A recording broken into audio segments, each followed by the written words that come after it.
Dhamangaon railway तालुक्यातील मंगरुळ दस्तगीर जवळील एका शेतात बिबट्याचे 2 शावक आढळून आले होते। वन विभागाने शावकांची काळजी घेत त्यांना त्याच ठिकाणी ठेवलं होतं। दरम्यान शुक्रवारी पहाटे मादा बिबट आपल्या शावकांना घेऊन गेली।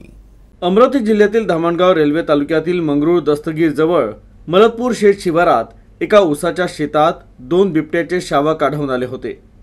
वन विभागाच्या पथकानं या शावकांची योग्य ती काळजी घेतली आणि त्याच ठिकाणी एका टोपलीत 2ही शावकांना ठेवलं आणि खबरदारीचा उपाय म्हणून तिथे सीसीटीव्ही कॅमेरे देखील लावले।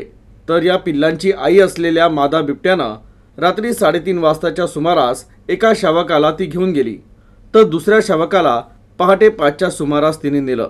आई आणि पिलांच्या भेटीची दृश्य ट्रॅप कॅमेऱ्यात कैद झाली। तर आई आणि पिलांची भेट झाल्यानं वन विभागाच्या पथकानं सुटकेचा निश्वास सोडला।